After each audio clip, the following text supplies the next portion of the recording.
Good morning. Thank you, Director McMahon, for pointing out my camera wasn't on. It's 9:35. I'd like to call to order the Committee of the Whole for Thursday, December the 8th, 2022, and acknowledge that the Sunshine Coast Regional District is located on the traditional territories of the Sechelt and Squamish Nations. Directors, we do have an amended agenda in front of us. Report number 5, the drought response financial update, has been provided to us fairly late yesterday. So with that, I will look for a motion to adopt the agenda as amended. Moved? Seconded? All those in favor? That's carried. Thank you very much. And before we get going into our delegation, can I have a motion to receive all of the reports, please? Moved? Seconded? All those in favor? Thank you. And just before we get going with our delegation, I understand we're going to just go to staff for a brief introduction. So, good morning, GM Hall. Morning, Chair, and thank you. I'm pleased to offer a brief introduction for our delegation today. Kelly Foley is with Cover the Coast Regional Alliance for Affordable Housing and is the Regional Housing Coordinator, a position supported by SCRD through a share of the Municipal Regional Destination Tax Funds. And Kelly works with the Sunshine Coast Affordable Housing Society, with whom SCRD holds a contract for this work. And joining Kelly today is Colin Stansfield, whom you'll recognize as the Executive Director for Credo, but who joins us today in his role as the Director for the Affordable Housing Society. And Kelly's here today to share a review of regional housing coordination work that's been created since May, when we began working together. And although the agenda references a funding letter of support, with my apologies, that is an error. There's no request being made by the delegation today. It's been arranged in support of the first two reports on the agenda. And that's staff's brief introduction there. Thank you. Thank you very much, GM Hall. Good morning, Kelly and Colin. Kelly, I see you're unmuted, so I assume you're going to lead us off this morning. Yes, I have a brief slide presentation that I'd like to share, if that's okay. Yep, you should be able to do that. Okay.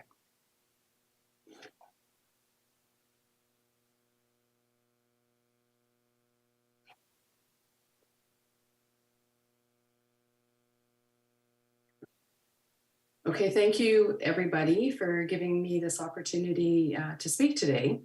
I'm here to provide a brief overview of the work that's been done over the last 7 months and to give you, to provide an overview of the initiatives that will be undertaken next year. I started my position in May of 2022. So one of the really, I guess, important objectives of my work is to facilitate and strengthen the housing action table. Before we had a housing action table, a lot of organizations on the coast worked in silos, and we recognized that there was a huge opportunity here to really leverage our skills, our knowledge, and our resources by working more in a more coordinated way together. You know, and you can, it has been successful in terms of the partnerships and the collaborations that are now happening, the ability to leverage our resources, to have more of a cohesive voice in terms of advocacy and public engagement. And even in buying power with numerous construction projects underway, there's an opportunity, you know, to leverage that as more of a collaborative approach. One of my first projects was to put together a strategic framework, and that was presented in July this year. It was informed through a lot of research. I looked at what other communities are doing, in particular Kelowna and Nanaimo. There's lots of great work that we can learn from.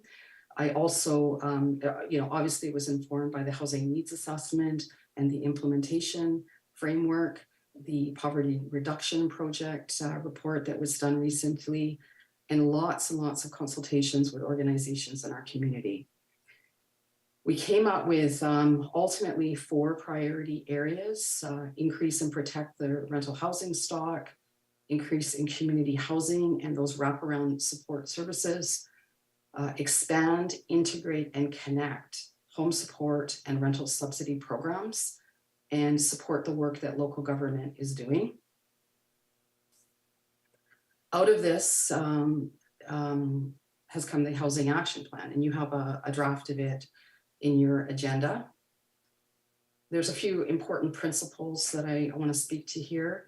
It was certainly an integrated approach. This is not my plan. This is a plan that represents the knowledge of this community. It is done in consultation with nonprofit organizations, private sector organizations, and local government. It will include measurement indicators for evaluation. We're working on that. And it responds to urgency. There's both short-term initiatives and long-term actions. You'll note in there that there's work that's already been completed or underway. And really importantly, it employs an approach that builds on existing assets. There's a principle here called ABCD, Asset Building Community Development. And really what that means is in building on what we have and recognizing those relationships between the great work that's being done in our community by different organizations and working to try to connect and build on that work. So here's some of the work that's underway. Most of you probably know about the Housing Info Fair that was branded as Home Sweet Home. The objective was to increase the inventory of long-term rentals on the coast by providing a one-stop opportunity for property owners to learn everything they needed to know about either adding a secondary suite or renting out an existing one. It's a really, really great example of the housing table in action. It was successful because of the members of the table. They were either participants or they really helped in the promotion of the event, and many of them attended. The housing registry is up and running. The idea here is to support essential service organizations who are critically short-staffed by giving property owners an opportunity to post their long-term rentals to a registry that is only accessible to essential service organizations and their staff. And this was done in partnership with numerous essential service organizations. The systems mapping and needs analysis project is our answer to understanding in a deeper way what we need to do really in terms of understanding what the main priorities are for community housing. When I say community housing, I mean subsidized housing across the spectrum. So from emergency and supportive housing through to affordable housing through to below market rentals. So really understanding what we have in terms of like brick and mortar housing and those support services that are key to keeping people housed.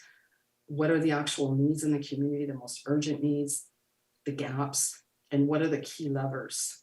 Sometimes there's simple solutions or solutions that are don't require as much resources that will have huge impact. And so it's just understanding what that looks like. So not only will this allow us to be more strategic in how we address the housing crisis, it will allow us to be more effective in terms of advocacy and our funding applications because it will be backed by data and analysis.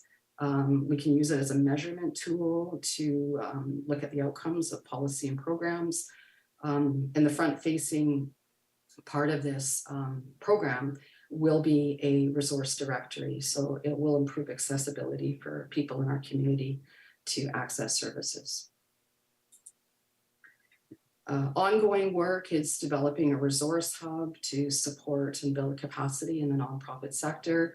So we've done lots of work around research and surveys, reports that come out of other communities of what they're doing and what their successes and challenges are, best practices, doing the research to identify funding opportunities and support local nonprofits in doing their funding applications. I'm doing that right now.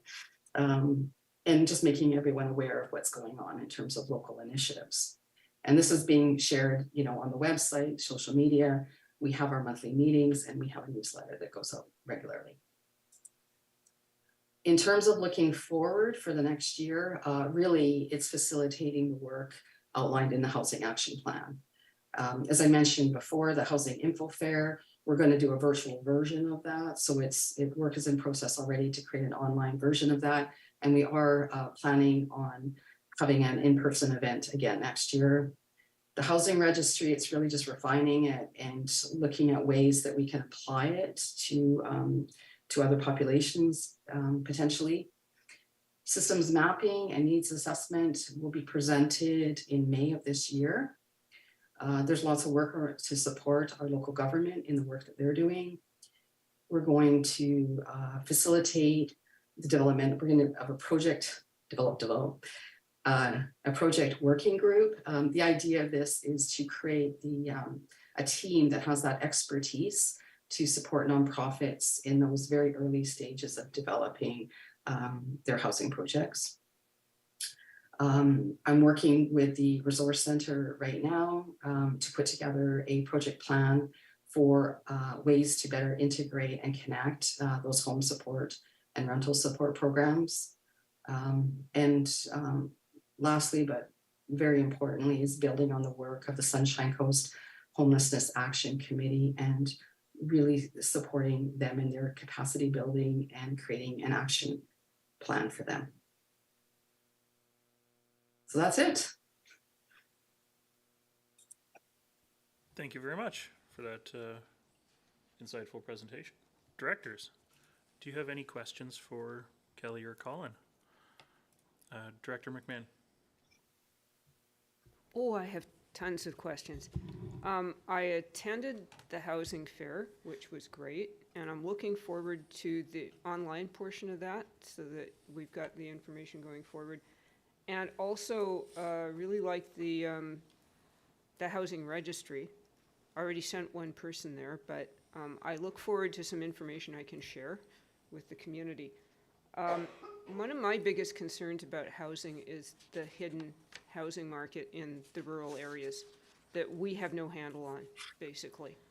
And I've been thinking a lot about what can we do to help homeowners understand and navigate the rules around secondary suites. And it occurred to me that actually one of the first things we could do is educate the directors, because I don't fully understand them myself, and I get people asking me questions all the time, and it would be helpful if at least I had a basic working knowledge of the regulatory framework and so forth. And then, you know, if it's a complicated question, obviously we send them to the planning department. But yeah, so what plans do you have for digging into the hidden market, if any?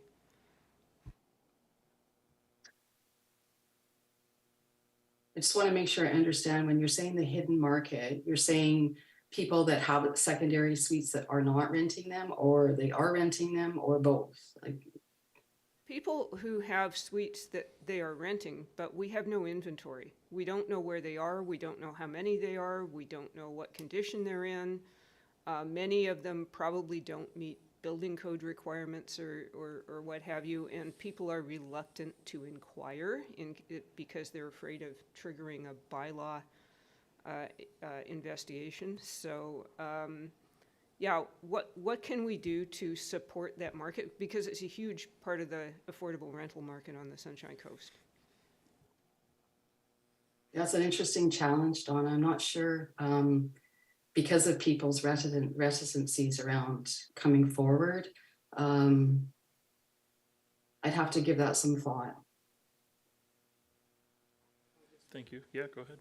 As a follow, I think that the Affordable Housing Society is in a good position to be a sort of a trusted third party, where they may not want to directly contact local government or the health authority or something, that you would be, you know, a trusted expert that people could go and ask questions of. That's my suggestion. Thank you.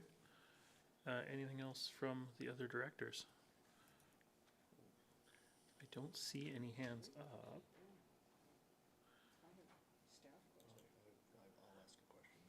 There's my speakers list. Director Bax. Thank you, Kelly, for the work that you're doing. I did attend the Home Sweet Home workshop, trade show, whatever you want to call it. It was wonderful. And I was wondering, do you have another one of those planned in the works for the spring, or is that what you're going to do? And is it going to be in the same location, or will you try to bring it up to Seashell? Maybe the Seaside Center could host it. Thank you for that question. Yes, we're definitely going to redo it. We're considering doing it the same time of year, so probably again in October, November of next year. We are evaluating the location. I think we're ready for a bigger venue for certain, and maybe something that has some more amenities around Wi-Fi and electricity. There are a few challenges there. Yes, so we are doing it, and we are doing it for now virtually until we're going to be ready to do it again in person. I have another second question. I've got a speakers list. Can I Yeah, come back to you? go Okay. Director Lee. I got a question. It's kind of a philosophical question, and if you can't answer it, it's okay. I've been talking to various people about the partially housed problem. I call it the partially housed because it's the RVs in people's backyards, it's RVs parked on the side of the road, it's tent cities that spring up ad hoc all over the place. I've heard various suggested solutions like more RVs and campgrounds, maybe run by not-for-profits, government having a community park that people can go to. I was wondering if the Housing Action Plan Committee had addressed that, put any thought into if it's possible for them to assist with that. So that's my question. Thank you. That was a really good question. It's one of the most challenging components of our work is coming up with a viable solution for people who are living rough or are homeless or are living in unsafe conditions, including RVs. My hope is that working with the Sunshine Coast Homelessness Action Table, that we put together some concrete goals around that and then work in terms of advocacy. There's work to be done in terms of navigating land use. That's part of our ask that you'll see in the Housing Action Plan, is to have a land use evaluation so that we can identify properties that could potentially be used for this type of housing. But it is a really very important and urgent need. Thank you. Thank you. Director McMahon. Yes, so I particularly appreciated the staff report that outlined how the SCRD fits into these priorities, because many of the actions identified really can only be done by municipalities, things like that. But I'm particularly interested in item number 6, which was support the protection of situational housing using a harm reduction model. And we need to create policy, I think, that's consistent across the jurisdictions about how this is handled. It's being done very much informally, because basically what's happening is a lot of regulations are not being strictly enforced, understanding that people are in very precarious circumstances. But this sort of temporary situation is not very temporary. So so are you going to be looking at the policy piece, or are our staff going to be looking at the policy piece in an attempt to kind of grapple with this so that we have some sort of policy that people can understand and that's, publicly written? I'll see if Kelly wants to contribute, but before we go to staff, we will actually move to Annex A and get a proper, Okay. full-on introduction. I understand our delegation will be sticking with us through A and B, but I don't know if Kelly wanted to touch on any of that. I will defer to Ian Hall. Thank you. Thank you. Director Bax. I wanted to know if there was someone within your organization that was going to liaise with the planning staff here at the SCRD to help guide people along the path from having a place where they could turn into a rental property into helping them to get through to the other end where it's a compliant space for people to rent and live in. Is that something that your organization is looking at? Thank you for that. Yes, absolutely. Part of what we plan to do is to support all governments in developing a communications tool, probably a handbook that really speaks in simple, more clear language in terms of what those processes look like to support homeowners in developing their secondary suites. And through the housing info fair, some of that material has already been developed. So it's just a matter of collecting it and making it more available for people. Thank you. Did you have a follow-up or a different question? Different question. Okay. Director Wynn.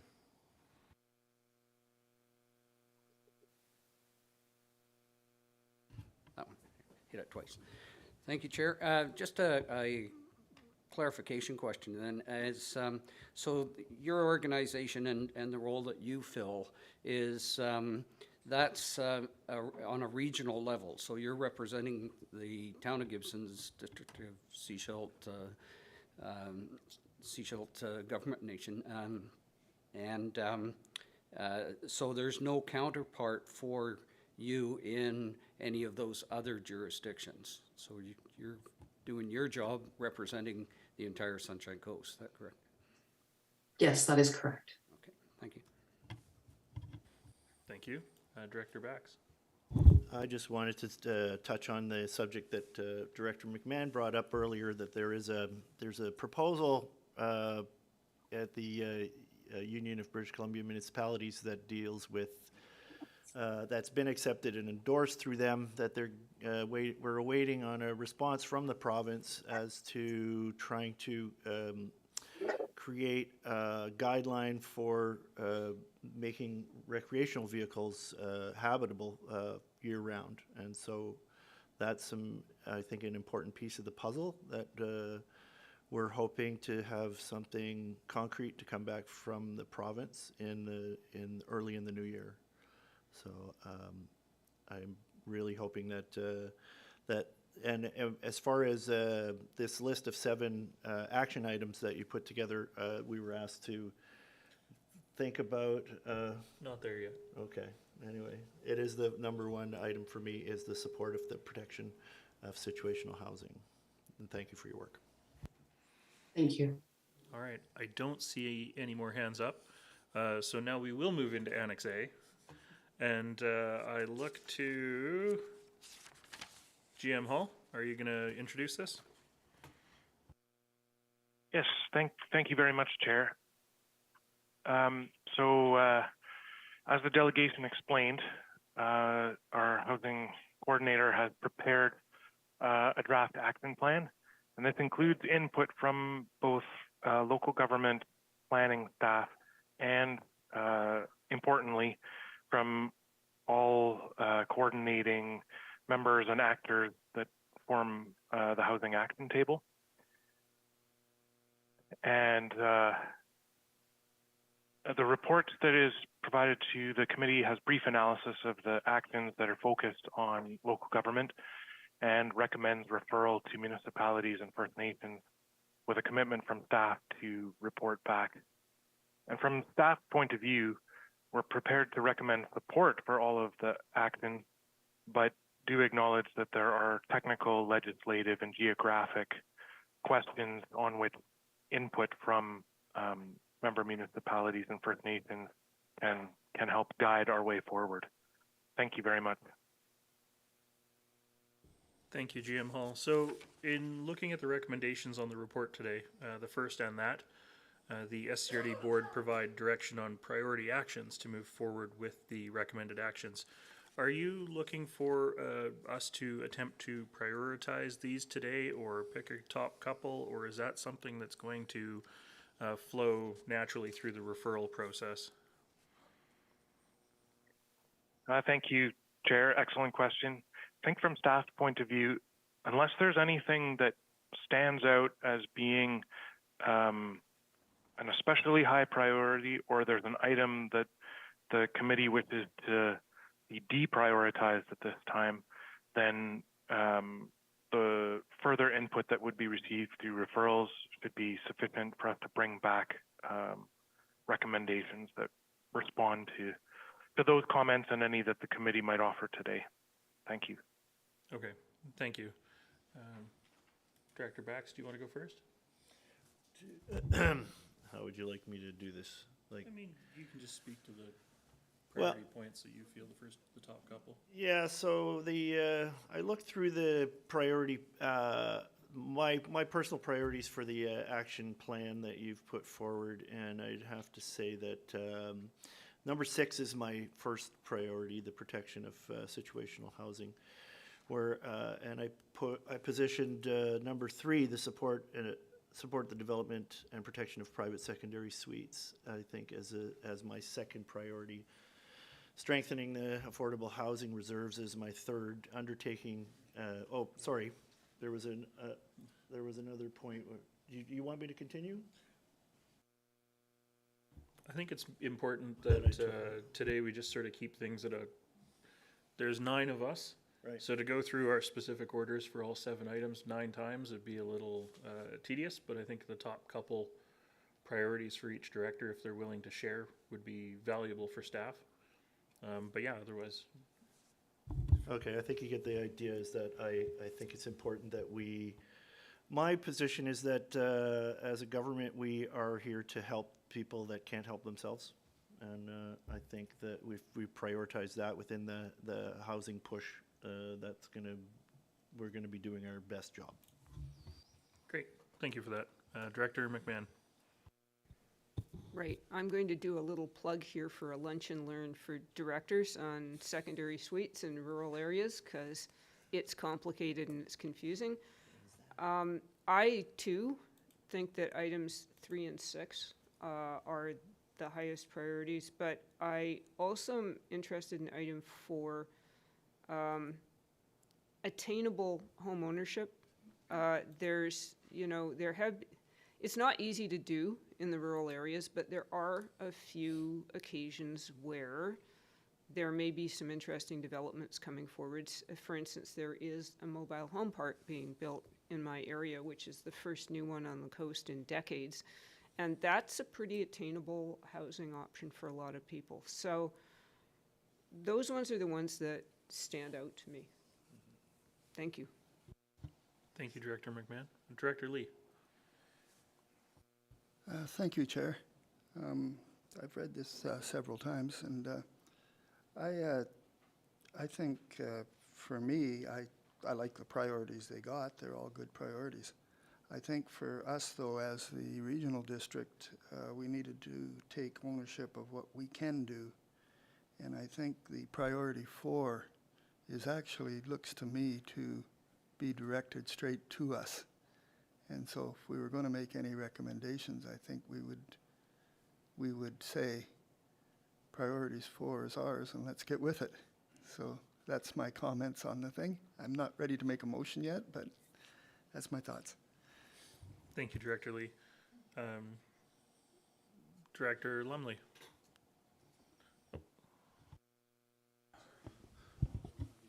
Thank you. I think I guess mine would be 3, but I just had another thought about 3 is that some of it, I mean, some problems that we're experiencing in the town of Gibson's would be like codes and and zoning and codes. And I think we're experiencing that with our implementing our new, I'll call it an STR bylaw, but a lot of people aren't coming forward because they feel that the costs will be too prohibitive. So I think adding to number 3 would be trying to find some balance between that, like actually having maybe, I don't want to say, I know we get into trouble, but just a different maybe set of codes that could be implemented that maybe not so restrictive for somebody that's looking at a garden suite or a lock-off. Okay, thank you. Director Wynn. My apologies, I'm so used to the virtual hand system, I missed you there, so. That's okay.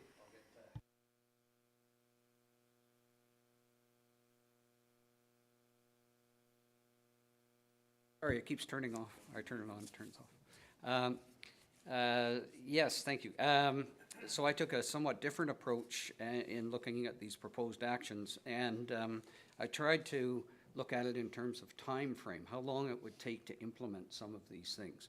And so I might have a different priority list based on my guess at implementation time. So I guess I looked at it and thought, well, what's the low-hanging fruit here? What could we pick off easily and do? But saying that, there was one, number 6, about the situational housing and the harm reduction, and I put that as kind of a priority because if it dealt with life safety issues, then we want to be addressing that. And so that came up as a priority. Other ones, I won't go through them in detail, but basically I took that approach as to, and I would hope that in future reports we would see from planning staff as to what time frame it would take to implement all of these, and of course the cost involved with doing that. The longer time, the more money kind of approach to it. So, but I do have a specific question about number 2, and that is the community amenity contribution policies. And it mentions here that Seashelt and Gibson's both have those policies. And are they specific right now to funding for housing? Or are they the general, like the SCRD has a general policy? Would the SCRD need a specific policy for community amenities related to housing initiatives? Thank you. Thank you. I know from Seashelt's perspective, we have a general community amenity contribution fund, and we do also have our affordable housing reserve. And so when we get community amenity contributions in from developers currently, they're sort of split 50-50 between those two funds. So we are contributing specifically for affordable housing. We do also have a 0.75% tax increase that we implemented for 2022 that goes directly into our affordable housing reserve. So I know that that's Seashelt's perspective. I don't know if Director Lumley wants to share the Gibson's perspective or is in a position to do so.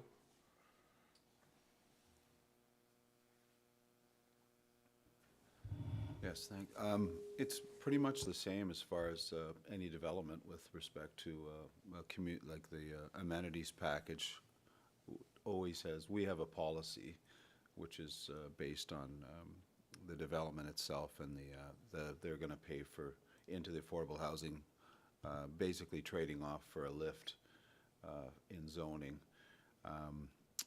We've just spent, I guess, the largest portion of our affordable housing on Shaw Road, but it does prove that, like, to help finance that affordable housing project, it does prove that, sometimes people, I don't know, taking cash sometimes in lieu of maybe units doesn't seem like maybe the best option, but in this case it kind of proved that over time it actually was, because like I said, it was close to $400,000 that the town's affordable housing put into the Shaw Road. So that's generally how the town of Gibson's operates.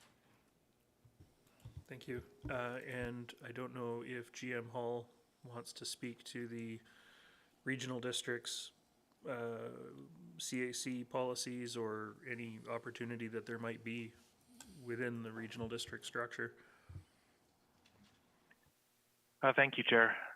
I guess staff's brief comment is that we have more questions than answers when it comes to the administration of funds for housing purposes, since SCRD doesn't have a housing service. But hence the comment in the report that there's geographic and interjurisdictional coordination pieces to this, as well as legislative, that we would be supportive of taking a look at. Thank you. Thank you. Next up, I have Director Gabias and then Director Paul. Thank you, Chair, and thank you, Kelly, for your amazing work. I'm very impressed with everything that you've been doing in such a short time with limited resources, so thank you very much. I have pretty much the same priorities as other rural directors, so number 3, 4, and 6, probably because that's maybe what we can do in rural areas a little bit easier. I have a question / suggestion maybe for GM Hall. I'm wondering if the planning department has ever explored working with local builders to develop a few different options, a few different footprints for auxiliary dwellings that could be sort of pre-approved by the SCRD, so that homeowners wanting to build an auxiliary dwelling could it would make it a little easier, a little cheaper, a little faster for them to get permits, and then it would maybe reduce the workload on your end also.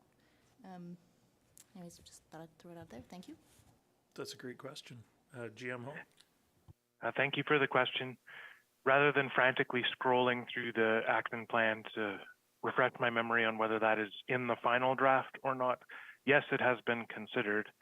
I see Kelly shaking her head. I think it came out in the final edits, but it is an idea that staff have played with to just have some examples or some case studies.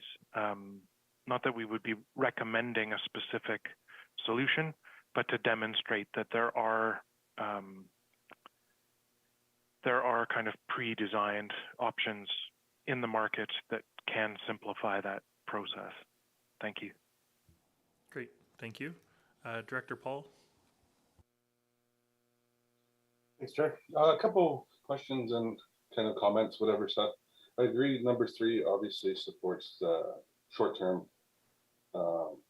instant, easier stuff to do. A question about affordable stuff with that, right? Because it's kind of just set at open market, whereas number 4 starts to develop kind of densification and stuff like that, conservation. And because I think we all know that across the coast we're running into affordable housing, also workforce housing.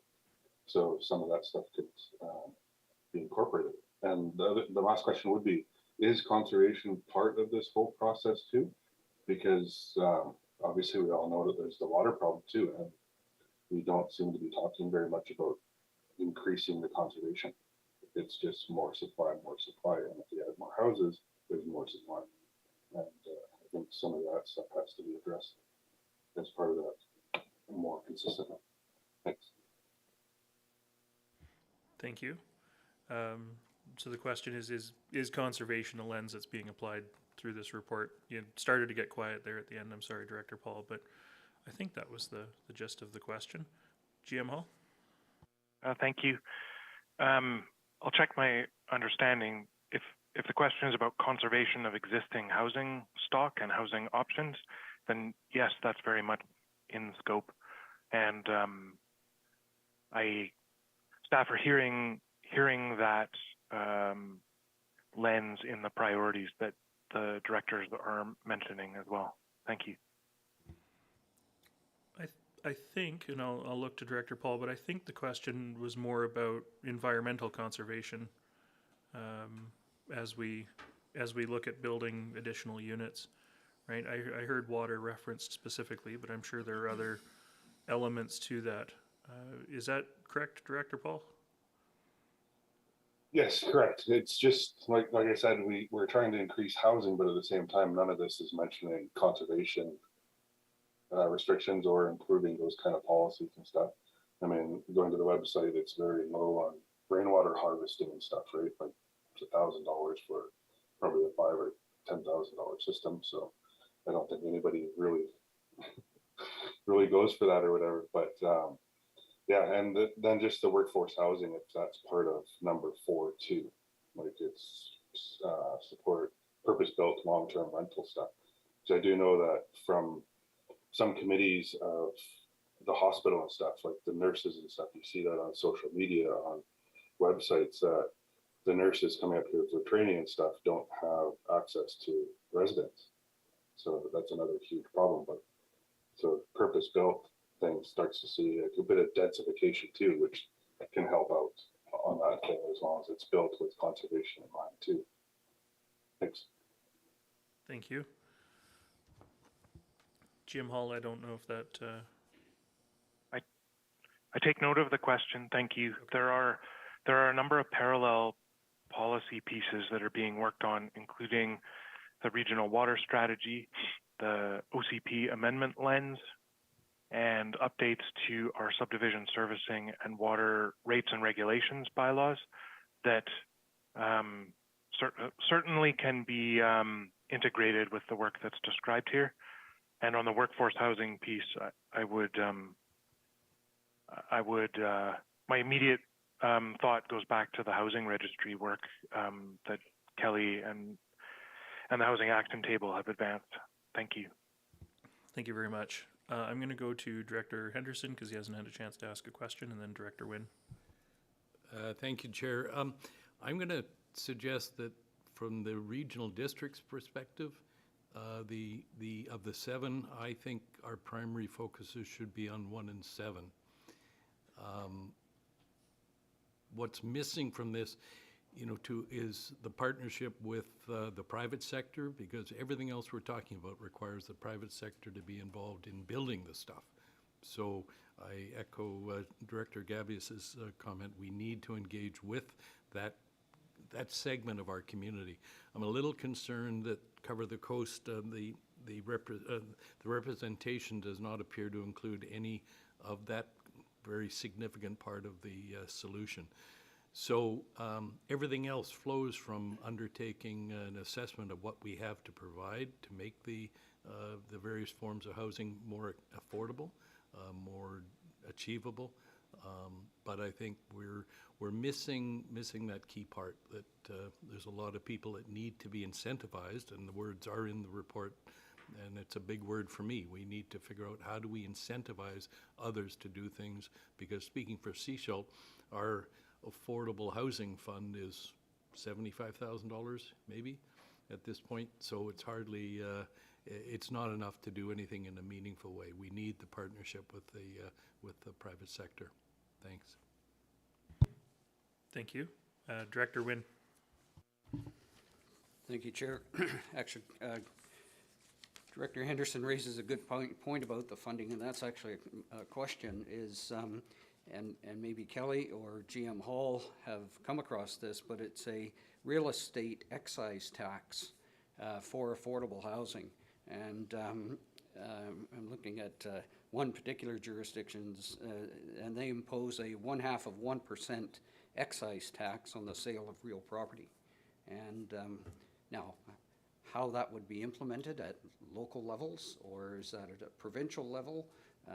And has there been any experience, or has Kelly or GM Hall experienced anything like this in seeing it from other jurisdictions?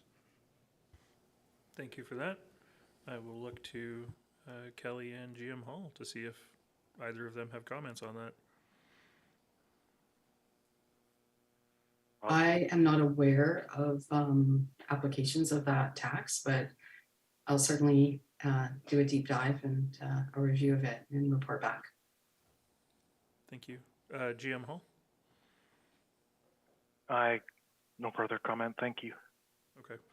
I'm wondering, Director Wynne, if you could forward or let folks know the jurisdiction specifically that you saw that at, just to give them a head start. Director Henderson. I just offer, I think that's what is the intent of the property transfer tax, which is the provincial jurisdiction. So perhaps an approach to that would be how to appeal to the province to give more of that money, which is creating quite a surplus for the provincial government, give it to the local regional districts and municipalities. Starting to sound an awful lot like an AVICC motion. I don't see any other hands up, so a number of the directors have spoken to items 3, 4, and 6 being a high priority. Items 1 and 7 were raised as well.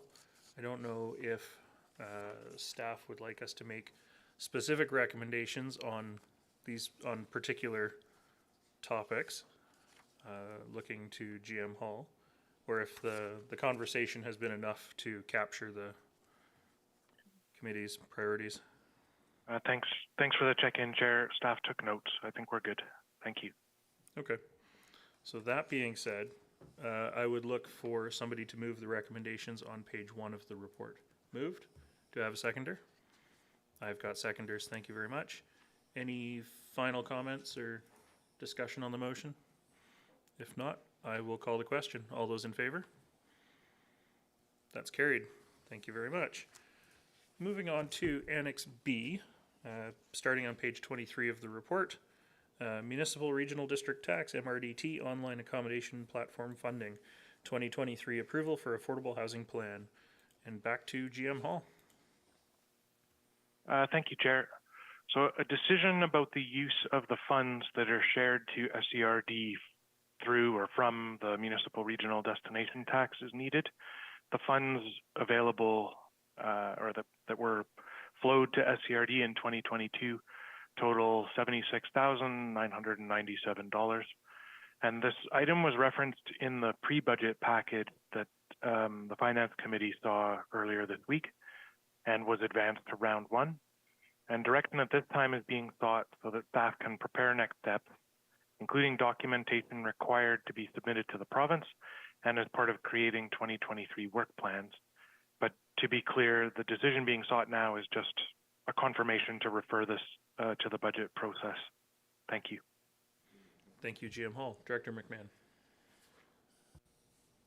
Right. I'm happy to make that motion. I believe we're just referring it to the budget process. We're not moving the recommendations on page 23. Is that what we're doing? That would be moving the recommendations on page 3 because it says be reserved with the intent to continue and that it be forwarded to the budget process. Fine. I'm all for this. Okay, you're moving the recommendations as presented. I have a seconder. Director Henderson, your hand is up? Okay, okay. I don't see any other hands up, so I will call the question. All those in favor? That's carried. Thank you very much. Thank you, Kelly. Thank you, Colin, for being with us today. It's 10:24. I'm suggesting we take a 6-minute break to 10:30, and we will see you back at Annex C at 10:30. Thank you.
Thank you, and welcome back to the Committee of the Whole for Thursday, December the 8th.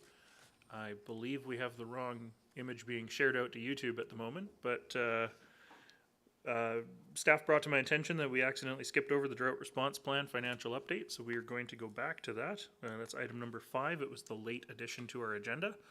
And with that, I think we will go to GM Rosenboom. It will be actually Manager Wing. Thank you. Thank you for that. Sorry, Manager Wing, go ahead. All right, thank you, Chair. First off, just want to just apologize for this report coming to you so late. We did want to ensure that we were presenting the most up-to-date and accurate financial information, both in terms of costs incurred and any future expected costs. Obviously, the situation is somewhat fluid, so there was a question as to whether or not we would need to request an increase to the expenditure limit. Ultimately, that was determined we did not, so this report is being presented for information.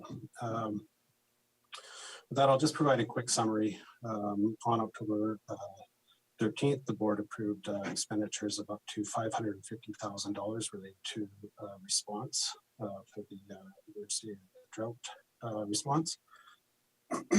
Drawing your attention to the table on page 25C, actual expenditures incurred to date and any future estimated expenditures are currently anticipated to be approximately $496,000. So within the expenditure limit, we anticipate recovery from Emergency Management BC of up to $354,000. So looking at a draw on the operating reserves of $142,000 to cover anything that's not reimbursable through Emergency Management BC. It's important to note that the figures in the table reflect incremental costs only. So any regular wages for utility staff that are already included in the regional water operational budget are excluded. Those regular wages total $102,000 as of the time this report was written. So it is fairly significant number. It's important to note because that obviously is drawing staff away. Sorry, Manager Wing, I just got to interrupt you for a second. The audio is quite low in here, so I don't know if you're able to boost your microphone or just speak a little closer to your microphone. Thank you. Sorry, I'll speak louder. Is that better? Much better, thank you. I'm sorry about that. So yes, I was just referring to the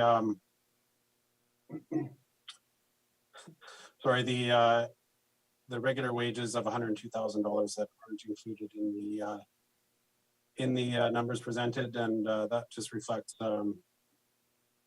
wages that are included in the operational budget. So drawing staff from regular operational activities. So at this point, we don't anticipate an increase as required in the expenditure limit. We will report back no later than round 2 budget with a further update on recovery status and year-end expenditures, and then any requirements for the 2023 budget. Thank you. I'll take any questions. Thank you very much. And I have several already. Director McMahon. Yes, thank you for this report. This is a great report. This is the kind of information we need because I've become increasingly concerned about the impact of all of these EOC activations on our budgets, but also on the organization. So much appreciated, and perhaps I'll be bringing a motion for further information to the board meeting this afternoon. Thank you. Thank you very much. Director Bax. I have a question about this, the chart on page, is it 25C? 25C. There's a blank spot under the materials, supplies, and contracted services for the Church Road temporary connection, and I was wondering how that can be. Yes, thank you for the question. That just reflects that the invoicing for those costs has not come in, so those anticipated invoices are shown in the estimated future expenditure. I believe it's $45,000. Sorry, I believe there was a number there, but you got really quiet at the end. Yes, we just haven't not been invoiced for those yet. So the 45,000 that shows in the estimated expenditures to be incurred is reflective of what we anticipate to come forward. Thank you. Director Henderson. Thank you, Chair. Through you to Manager Wing, I guess this is the cost up to approximately today. Am I right that this whole budget envelope drops off at the end of the year? So to Director McMahon's point, if we're going to have ongoing costs, we'll need to have a new budget item for these costs in 2023? Yes, thank you. Certainly, the decommissioning of the Edwards Lake siphon will need to be included in the 2023 budget. Those costs were originally budgeted at $100,000. So we'll be bringing that forward as a carry forward. And then when we report at round 2, we'll advise on any other improvements to the 2023 budget. Okay, and with the Chair's indulgence, the other question was my question: why are we not including the additional costs? The regular wages of $102,000, but their time spent on this emergency situation. What is the logic or the regulation that prohibits us from trying to claim some of that back from EMBC? Thanks. Yeah, EMBC will typically only cover incremental costs, so that would be any overtime wages. They will consider sometimes regular wages to do with the install of the siphon or the decommissioning, but we don't ever know for sure until we submit the claims and go through that process. Thank you. I don't see any other hands up. Director Lee. Thank you, Chair. I was just thinking on the larger scale here. And so we are using up some reserves, specifically $142,604 worth of reserves that we're going to have to, presumably we will have to replenish by way of taxation in 2023. My question is, would those be included in the proposed rates that we are going to be approving later this year? And by later this year, you mean tomorrow? Yes. Thank you. I don't know, Manager Wing, if you've got the answer to that right now, but. I don't know if anybody else wants to jump in, but I can say, when we set user rates, it's based on the existing, operational funding requirements. So I don't anticipate we would include a replenishment of the reserves for this amount, but I'll defer to Tina or GM Rosenboom on that. GM Rosenboom, I see your hand up. Thank you for the question. Yes, the draw from reserves is included in the analysis, financial analysis. The most up-to-date draw from reserves is included in the financial analysis presented in the report tomorrow. Thank you. Thank you. I don't see any other hands up. Final call for questions, comments. We are just receiving this report for information, which we've already done. So with that, I think I will say thank you very much, Manager Wing, for the presentation and for the report. And we will move on to Annex C, Waste Reduction Initiatives Program 2022 recipients. And turn this over to our Solid Waste Programs Coordinator, Andrea Petrau. Fairly well done, thank you. Thank you, Chair. This report provides a summary of the Waste Reduction Initiatives Program for 2022. The program was launched by the SCRD in 2015. The aim of the program is to provide funding to community groups, nonprofit societies, charitable organizations, and school groups to implement projects that contribute to waste reduction or diversion in the region. This report includes information on 2022 applications and proposed projects. 6 applications were received, and all projects will receive funding. This report is provided to the committee for information. Thank you, and I welcome any questions from the committee. Thank you very much. And I see one from Director Wynne. Thank you, Chair. And yes, thank you for the report. I do have a question regarding the final reporting. The in the program, there's of course they have to follow the criteria and they get their funding, and then there's a final report. But sometimes that final report can be relatively short time frame after the implementation of whatever their diversion program was. So, is there any ongoing check back requirement, or with programs that may take a little bit longer to implement full diversion strategies? And that would be more of a measure of the program effectiveness over a longer period of time. Is there anything that's done like that now, or could it be planned for the future? Thank you.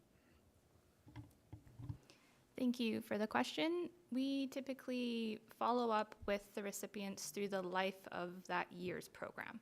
So even if they spend their funding and they use it within a month and I've got their report because they're done, I will check in at the end, which is typically June, just to see and check in with all the projects that what they received and what they've done is still working. But there isn't currently long-term tracking for each program. But if we ever hear back, we do include that in future communications with applicants. So sometimes schools will share what they've done in the past, and we share that, hey, the school did this, and that's about as far as it's gone. Thank you. I don't see any other hands up. So I think we've already received this at the start of the meeting. So we are good to carry on. Thank you very much for the report. And we will move on to Annex D, Infrastructure Services Department 2022 Q2 report. Now I'll turn to GM Rosenboom. Thank you for the opportunity, Chair. May I correct you? It's a Q3 report, but that's a minor. So the purpose of this report is to provide an overview of projects and activities of the Infrastructure Services Department. It addresses everything we're doing, or most of what we're doing with respect to water, wastewater, and solid waste. It's not an all-inclusive report, but it definitely provides a good overview of all the activities of the department. And it also includes activities that are not related to the projects that are currently approved by the board and are already included in the budget project status report. I can list some highlights, but I think I'm more than happy to answer any questions any of the directors might have about the report itself. Thank you. And questions we have. Director Wynne. Thank you, Chair, and thank you for the Q3 report. Very comprehensive. So specific, I have a number of questions, but we'll get through them. But the first one is in the water projects that are under review on page 6 of page 33 of the agenda. Then Hopkins Landing Water System, there was some mutual aid that was provided to them post-storm November 4th, 5th, and is there any possible incorporation into the regional water system, and how does that fit into these plans that are shown in this table here? Thank you. Thank you for the question, Director. There are several currently not SRD managed water systems on the coast that have requested to join the regional water system or north or south Pender water systems. They are all not listed in this overview. This overview is primarily related to development-related water supply expansion possibilities. We currently are still providing water to Hopkins. Their system is still not up and running. And long term, we're also working on a mutual aid agreement to formalize actually the current mutual aid that we're providing, but to formalize that moving forward. Informally, the Hopkins Landing Water Improvement District asked for clarification on the process to join our system, for us to take over the water system, and most likely that will include the establishment of a new service area, so there will be a lengthy process. So it's on our work plan to work on next year. Thank you. I'll go through the speakers list and then come back to you for your next one. Director Bax. Now, I've only been in this position for about a month, and so I don't quite understand some of the ins and outs of how the SCRD goes about their work, but I want to refer to the chart on page 34 that has the list of upcoming lots that are looking to get. I imagine these are 1,400 water hookups that are pending. Is that correct? Thank you for the question. I think it should be clarified that the status, and that's also included in the note underneath the table, the status of all these projects is very diverse. Some are really more in a conceptual state, and we're connecting with developers on how would it look like, while others are really concrete applications where we're confirming actually the infrastructure needs for related to a development. So the status of this project is diverse, and especially for the larger ones, the timeline for them to be fully developed can be easily 10, 15 years.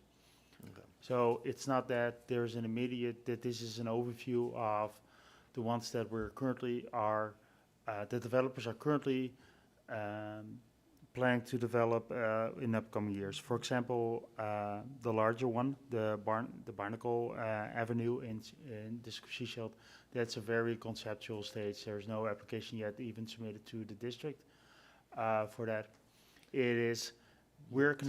They've connected with us to just see if it's possible, what would be required so that they can also include it in their financial analysis. Thank you for your answer. These do follow up. Yes, follow up question. So this is something I want to kick down the path that I've been hearing from my community and people all over the Sunshine Coast, that they're very worried that because of the lack of available water in stage 4, that projects like these that are set to have water hookups, that they are going to receive water hookups during stage 4 water restrictions? Is that we don't have anything in place to stop that from happening, do we? I mean, before I go to GM Rosenboom, indoor water usage is not prohibited under stage 4 restrictions. So I believe the short answer is yes, a home can be hooked up to the water system in stage 4. But I'll look to GM Rosenboom. Thank you for the question. There are no limitations on lots to be developed and water service connections to be installed during any of the stages. And the bigger question here is, what is the impact of development on our overall water supply? I think that's what I hear more about the concern you raised. If you compare our current water supply, water use per household compared to 10 years ago, it dropped significantly, and that's primarily due to water conservation efforts in the community, leak resolution, etc., etc. While our population has grown, will continue to grow. So currently there is no confirmed increase of our overall water supply due to growth. However, of course, any additional house draws additional water. However, every leak that we fix, some of the leaks are equivalent to 40 households. So every last several weeks, we've fixed several large leaks, and I think that that is more or less the same as the amount of connections that were added to our system over the entire year. So it's not as straightforward as every added household will result in immediately in an added demand on the system, especially not given that already 11,000 connections anyway to the system, on the system. Thank him for his work. Good.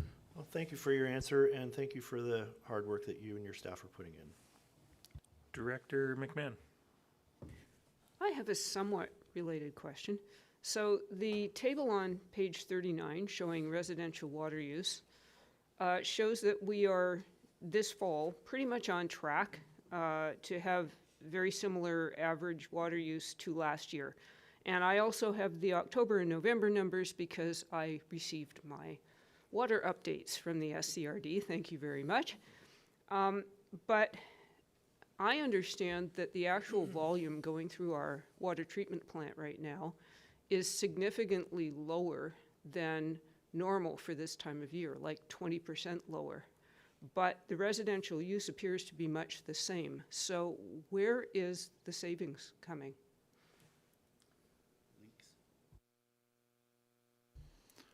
Thank you very much for your question. There's of course also not non-daily, non-residential use happening, but I think leaks are a big part, especially given, for example, one of the leaks that was resolved recently was 70,000 cubes a day. No, 70,000 liters a day, but that's the equivalent of almost 175 households. So those kind of leaks really make a big impact on the overall. And that one was listed as a commercial one, so it was not factored into this graph. So those kind of factors really play into the overall water use. Thank you. Director Lee. Thank you, Chair. I'm hoping this question is germane here. I notice under on page 30, under the groundwater investigation, water is temporarily being pumped from the Somes water system. I know it's a heck of a good thing we're doing. Will that be made permanent in the future? Thank you for the question. The Somes,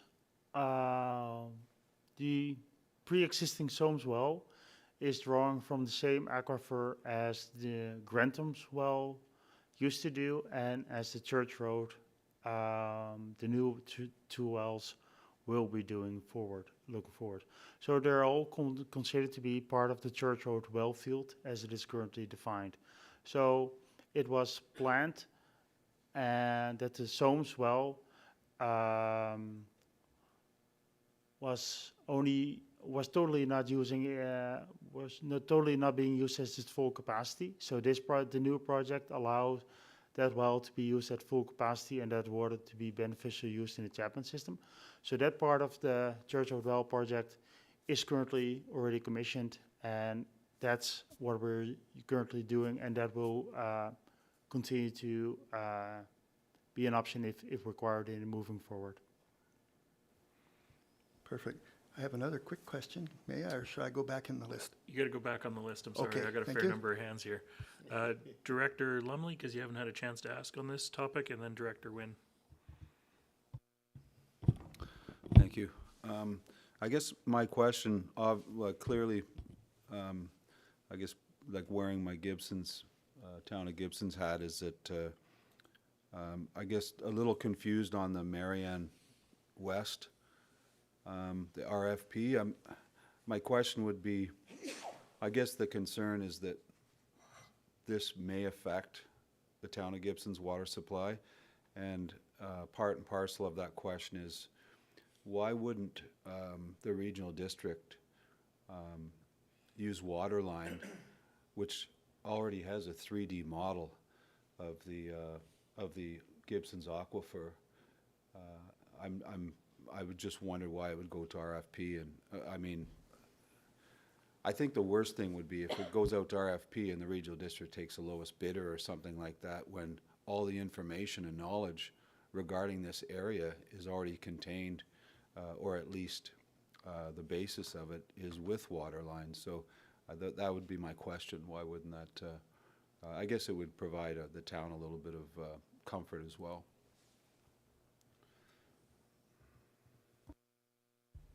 Thank you very much for the question. It's a good question. The development of this RFP will be, as part of the development, we will for sure connect with Town of Gibson staff. And we have to follow our SRD procurement process and procedures. And that prohibits, our current review is that it prohibits this project to be awarded to a predetermined vendor or bidder. Thank you. Director Wynne. Thank you, Chair. And still staying on water, and then I have other questions for landfill and for solid waste. So in the report, there's the mention of the Chapman, Edwards, McNeil Lake, and Saddle Dam safety upgrades. And that would seem that it's in pretty preliminary stages right now with assessments and permitting and designs and things like that. And the concern that I have is that those dams are in terrible state, terrible condition. I've been up there and have visited them. And so the concern is what happens, and do we have an emergency response plan in place should one of these dams fail and breach? And so maybe not so much for Edwards because it flows into Chapman, but if the Chapman Dam fails at high water level, then initially there's a flood comes surging down Chapman Creek, but then there's no water. So what's the emergency response plan in case this happens before these dams get rebuilt? Thank you. Thank you. Thank you for the question. There's several components here. One is the emergency response, and the other one is actually the nature of the upgrades required. I'll start with the nature of the upgrades required. For Edwards and McNeil, the upgrades are primary to the auxiliary infrastructure, the low flow outgate at McNeil, and the structure on top of the dam for staff to walk on and to operate the dam. So it's not the dam itself is considered to be stable. That's the same at Edwards, and the only dam that currently requires some safety upgrades is Chapman, and that's primarily because of seismic activity. If there would be seismic event, it would have to be, we would need to enforce it for that purpose. And there is some auxiliary work there required as well. So in terms of the safety, it is a priority to get them to get these issues addressed, but there is currently no significant risk to the community of the fact that the actual construction will be completed in 2023, and that's confirmed by dam safety within the province. In terms of emergency response plan, Edwards Dam and Chapman Dam are assessed individually because they both flow into Chapman Creek. They don't flow. Edwards is not flowing into Chapman Lake. They're both flowing into Chapman Creek, and there has been a risk assessment done and presented to the board 2 years ago. What if they would each fail independently of each other and combined? And there has been a flow analysis done of what would be the downstream impacts, including on Highway 101. And that has been presented to the board prior, and if required, if desired by the board, I can easily redistribute that information. And I think a lot of the work that's currently completed by the EOC will advance the emergency response plan in terms of any any emergency situation related to the Chapman system, including these kind of failures, in terms of how to guarantee water supply to the community. Thank you. Thank you. Director McMahon. Right. I'm looking at the item at the bottom, page 30, on Langdale Wellfield and Marianne West Park, which is incidentally in the Elphinstone Aquifer. I'm a little concerned that the timelines for these projects have been sliding. And it's not surprising because there's only so many staff that we have, and you only have so many hours in the day, and you can only do so many things at once.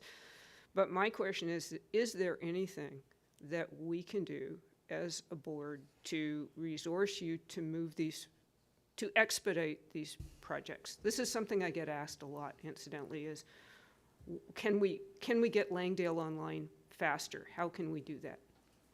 Thanks. Thank you for the question. And thank you for the acknowledgement about limited staff capacity, especially given the situation of the last several months. The current situation is we're planning to do the testing of the Langdale wells in late summer, but then it became tricky, especially given that we were in a UC activation and stage 4 at the time, and there was actually a SOL in place.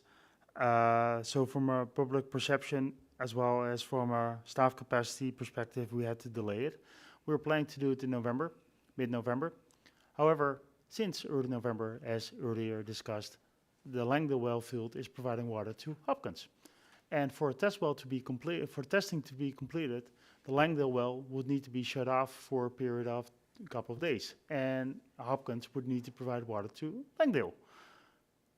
So we cannot do that. We can't do the testing until Hopkins has repaired their water system and is able to provide us with water instead of the other way around. So we're hoping now to have that done in January. And so currently the limitations in terms of timelines are more of that nature than they are related to provincial permitting or any of that sort.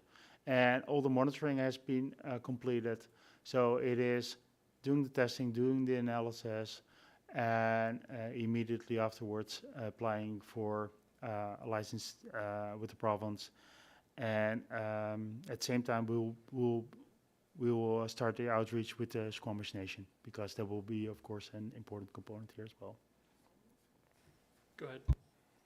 So I did ask, what can the board do to help? Is there anything more we can do? Can we turn more resources your way? Can we go and bang on cabinet ministers' doors? Like, how can we help? Thank you for the question. Not yet is my answer, but there might be a time when that's required. And the CEO was just whispering in my ear. There will be a lunch and learn session for all elected on the coast. It will be more kind of water 101 workshop. It's currently planned for January. And I think that's a good opportunity to not only discuss these kind of projects in more detail, but also identify opportunities for active involvement in the board to move some of these projects forward. Thank you. Just before I continue on my speakers list, I'm going to follow up since we're talking about the Langdale well field here. Down at the bottom of page 30, it mentions test well number 1 and test well number 2.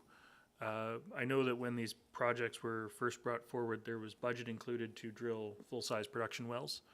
And so I'm just wondering if these test wells are being called test wells because the license isn't in yet, or because they're not sufficiently sized to be production wells.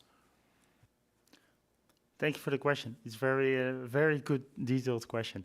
Yes, they are fully sized to become production wells if we confirm that they can actually, we would like them to be. Perfect. Thank you very much.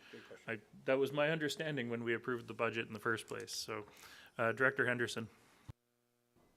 Thank you, Chair. I guess, first of all, the information we've got here is Q3, but then I'm curious how current the information is You know, for example, in page 30, reference is made to the newly converted production wells have not been commissioned at this time.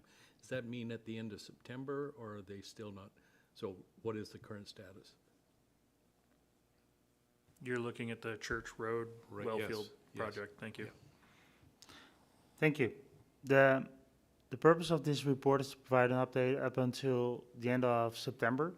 There might be snippets in here that are sneaking into Q4, but I can confirm that as of today, the Church Road wells itself are not commissioned yet.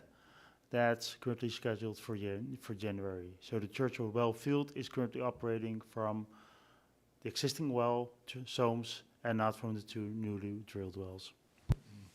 So if I may, following Go on ahead. the Church Road discussion, can you give us a current update on the pump status? And what is the capacity that the interim pump can produce when it's actually operating?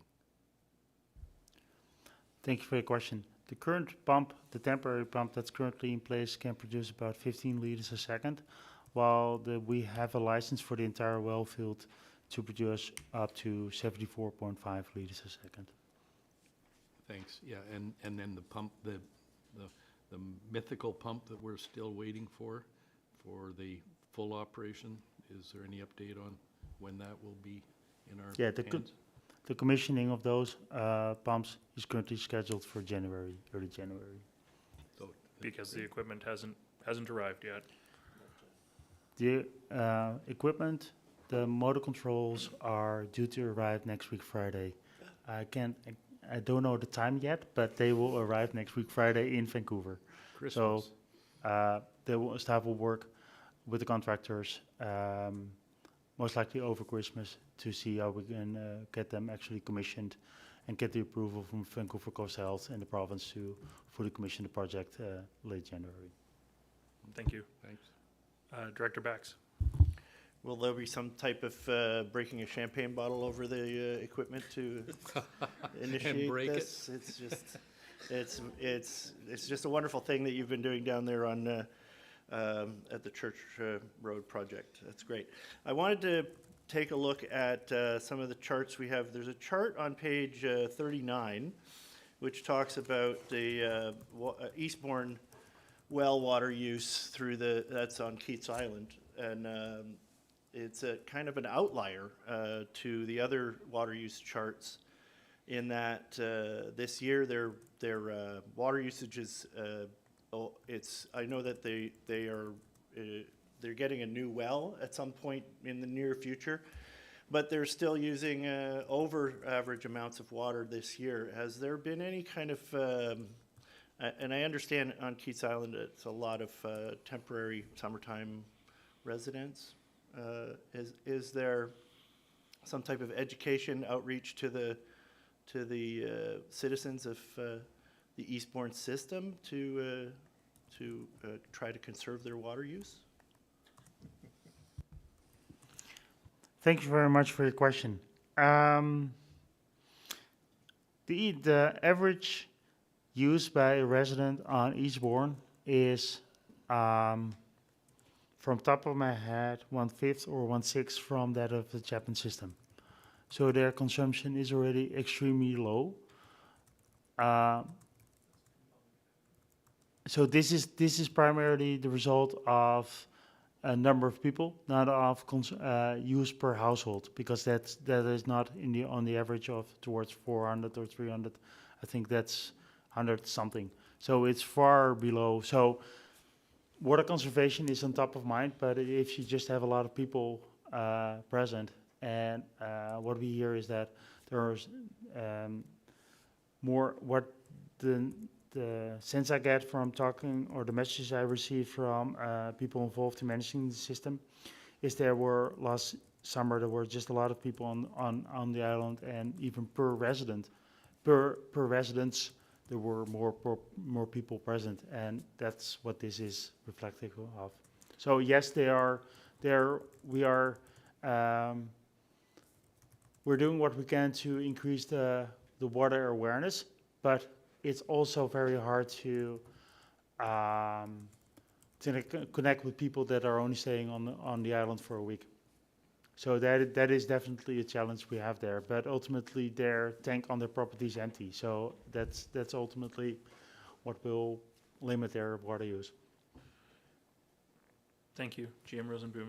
I was going to mention that I seem to remember that the Eastbourne water system is the one that, during its worst stages, they get put on water rationing, where they are only given a certain amount of water per day. And you can only use a certain amount of water per day if that's all you've been given. So, a lot of water. yes, they are. Compared to their average. Director Lee. Thank you, Chair. On top page 31, it says test well number 2 has been deferred until the drought issues have been resolved. I was wondering why, and would there be any impact on the total project? I'm just going to jump in real quick because GM Rosenboom did also mention that in order to test these wells, the Langdale system has to be put on the Hopkins water system, which is currently in crisis. Yeah, So yes, I did hear that, but this is suggesting that, well, I'm asking, is it that the well hasn't been drilled yet, not tested? okay. That was the question. Thank you for the question. Yes, it has been drilled since late September, when up until this report is finalized. So yes, it has been drilled. Thank you. Director Wynn. Thank you, Chair. And just a little bit more on the Eastbourne system. It is carefully monitored by each user of the water, and most of the users have a storage tank on their property, and they fill that to whatever their metered requirement is, limit is. They fill that tank, and then they dribble it out as needed. So, so they're very conscientious on Keats Island, on that part of Keats Island about water usage. But I did make the same observation in Area A for the South and North Pender monthly water usage, especially in North Pender. Much higher usage in late summer here, August and September. So is there an opportunity there for some more education for people that are on those water systems? Thank you for the question. North Pender water system has currently no water supply limitations. It stayed the entire summer at stage 1, so almost no restrictions. So this is, I think, reflective of that situation. South Pender has been at stage 2 for most of the summer, and I think the current use. The use in 2022 is also reflective of that. I think in terms of water conservation focus, of course our primary focus is on the Chapman system and on Eastbourne system in terms of water conservation messaging, but we are definitely also shifting towards South Pender more and more, given that they had to be on stage 2 for most of the summer. Thank you. Thank you. I'm going to go to Director Henderson and then Director Lee. Is that because I left my microphone on, Chair? Let's change, if I may, topics. The raw water reservoir referenced on page page 3 of the report itself. I'm curious, we're being told the drilling and analysis and reporting will all be done by the, let's say, March of 2023. How confident are you, as staff, in achieving that goal? Thank you for the question. We just received our final permits from the ministry and are currently working with the contractor to schedule the geotech drilling, and so I'm pretty confident in that objective, in the timeline. Thank you. Thank you. Director Lee. Thank you, Chair.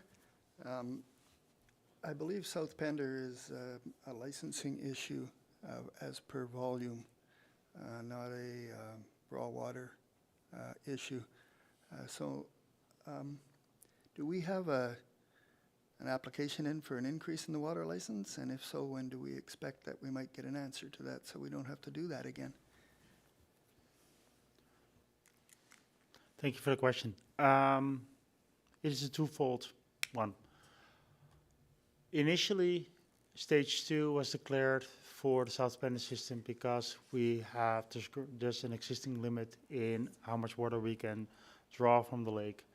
That indeed could be amended. We haven't submitted the application yet. It's on our work plan to do that. Timeline for that will be several years, unless there is significant pressure put on the ministry to do otherwise. Second thing is, because of the extended drought, ultimately the lake levels at McNeil Lake, which is the water source for that system, dropped significantly. That we were very glad that we had stage 2 in place. We were actually at some point even considering if stage 3 is necessary, and I'm looking here at late September, because the lake level dropped so significantly. So while it was initially put in place because of the licensing limitation, ultimately the fact that it was in place really benefited the system because of the extended drought situation. Thank you. That was new information to me. Thank you. Director Henderson, and then Director Wynne, you had mentioned some solid waste questions. I don't know if you still have those, so go ahead, Director Henderson. When we want to move on from water. Yeah. That's the way it flows. Water meters.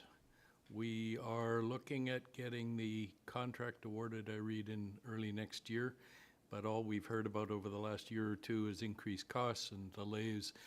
What kind of flexibility or contingency do we have when we get a bid back that happens to be higher than we'd hoped? Thank you for the question. I think there are several things to consider here. Is one, there is a contingency included in the budget itself, the budget that we had approved through an AEP. There's a contingency allowance there. Second thing is we've applied for a grant for the water meter installation at the cost of for $6 million. If successful, that would of course also allow some buffer for if there's cost increases, and otherwise it would be staff would do an analysis and provide options to the board when at contract award, and one of the options could be to draw further from capital reserves. And more information on what the actual capital reserve levels currently are is provided in the reports that will be presented tomorrow. Tomorrow, all right, thank you. Okay. Thank you. Let's see what comes. As a follow-up, do we have an expected timeline on when we might hear back on that grant opportunity?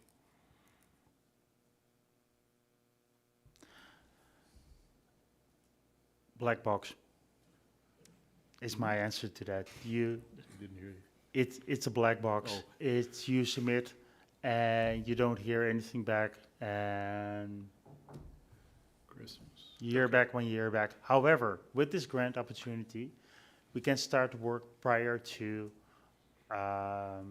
grant funding being announced, and that's the benefit of this grant that we applied for, which is unique. Yeah, that's great news, because that's not usually the case with the grant opportunities. So, Director Lee, I'm hoping that we can wrap up the Q3 report in the next few minutes, but I want to make sure that everybody does have an opportunity to ask their questions, especially since for the new directors, this would be the first time they've seen this report. So, Director Lee? Yes, it's around the follow-up to the water meter program. It's good news that I see we're using the Neptune 360 meter reading software.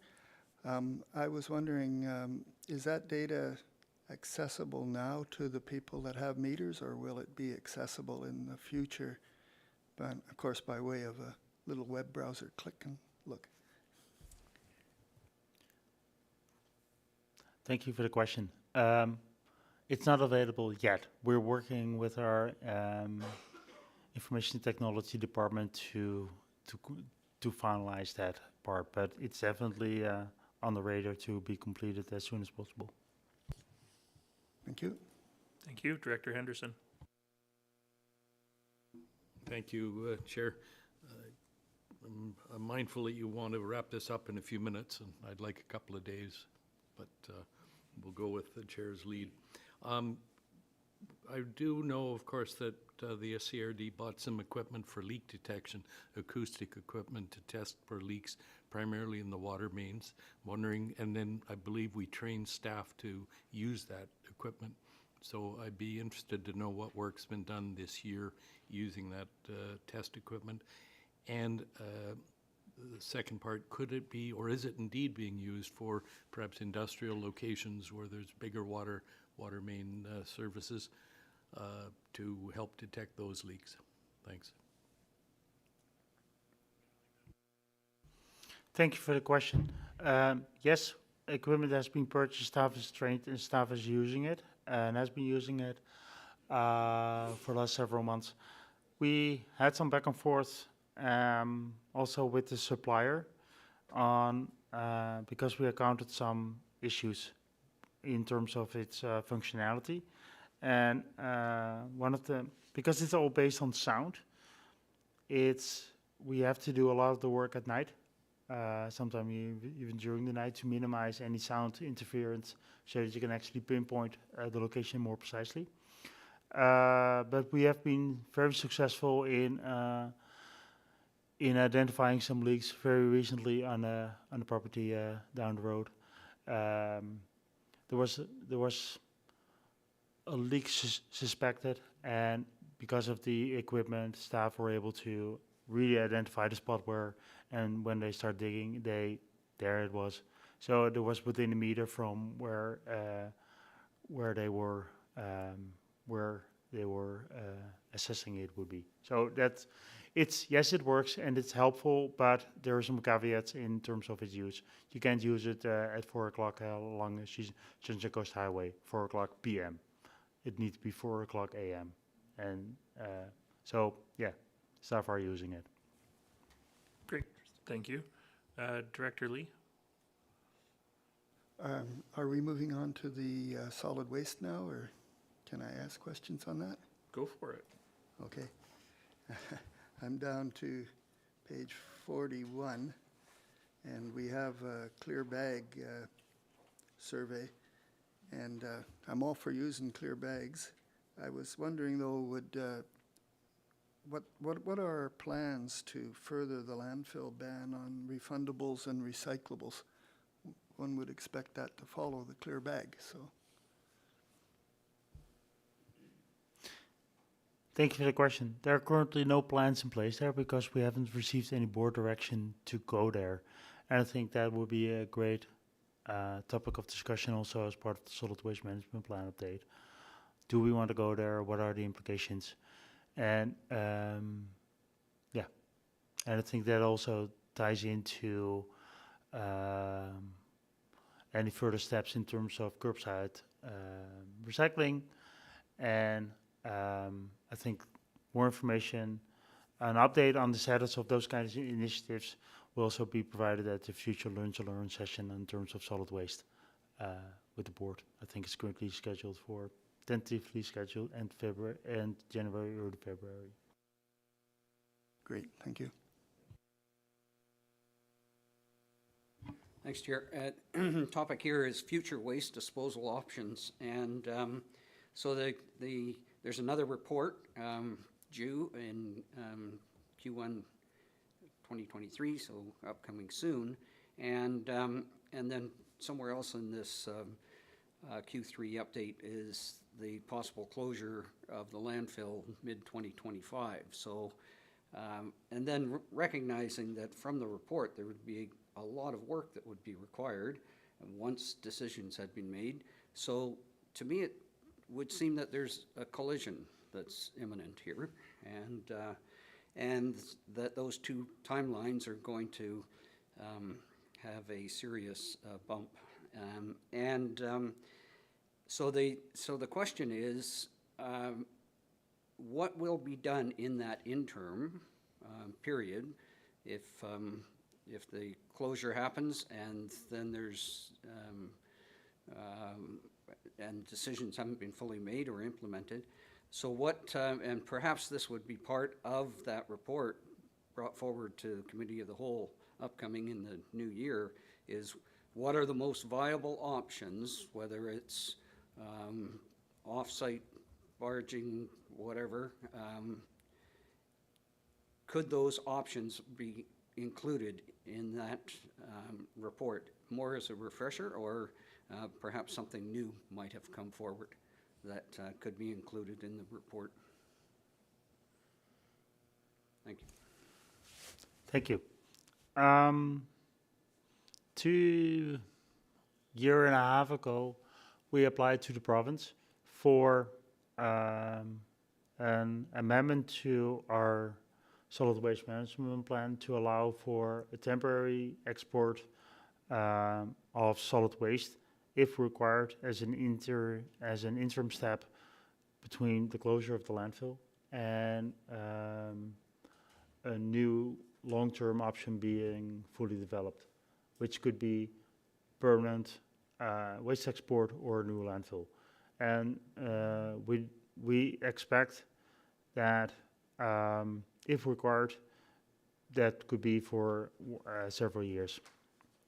We haven't received the permission from the province yet for the temporary waste export, but we're hopeful that we are going to receive it. At the same time, we're working on plans to confirm the options to further expand the landfill life of the existing landfill.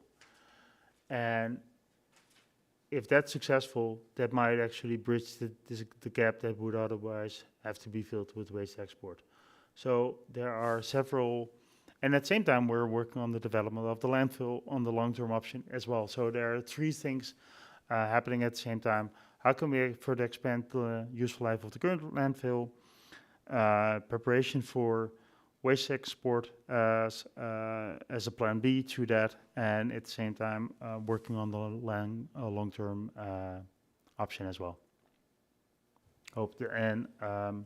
There are several staff reports on this, and from presented over the last several years, and they will be part of the package that board will receive as part of the lunch and learn session. Thank you. Director Lumley.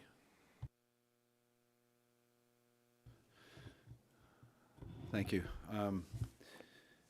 I guess operating a commercial business, and with the deadline that was put on commercial organics, which I think was long overdue, part and parcel of my question might be what took so long. I just, as an operator, there would never be like a volunteer buy-in, especially in a restaurant industry where your margins are so low. Contracting out organics just wasn't in your budget, but now we are doing it, and I think it's a good thing.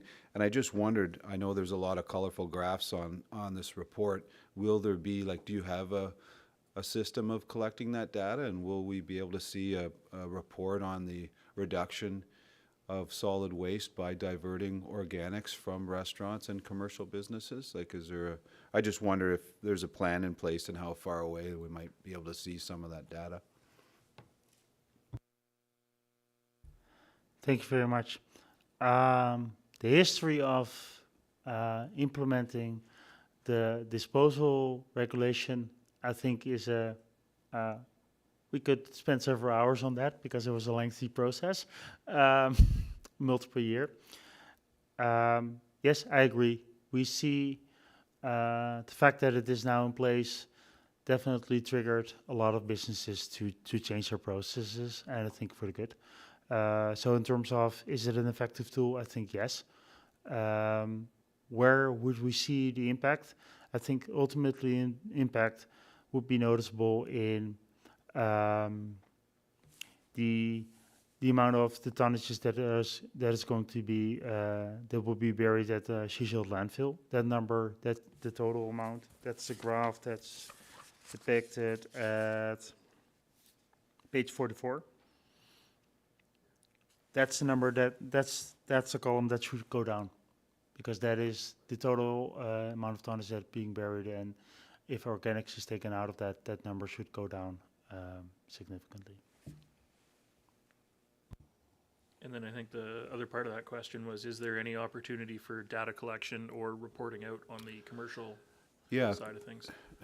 Again, only because it took so long, and again, like 90% of our waste for all these years has been organics. Like if any restaurant or business, any food service business or restaurant, like literally you have no garbage except for organics, and the plan was only implemented just this last October. So, but data would be great, yeah. Thank you. I see notes being taken over there. So, Director Bax. I just wanted to say that I was very skeptical about the curbside organics pickups in Roberts Creek with the critter issues that we have there. But I draw your attention to the graphs on page 47. The top graph being the garbage tonnage, and the bottom being the curbside food waste pickup, and it's almost pound for pound reduction in our garbage tonnage that's been picked up. And I think this shows such a huge win for this project. It's really very stark in these two graphs, and I commend the implementation of this.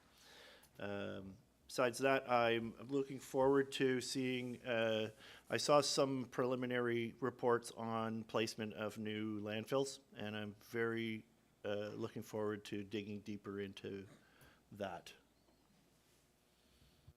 Yeah, you went there, didn't you? Yeah, I did. Director Wynne. Thanks, Chair.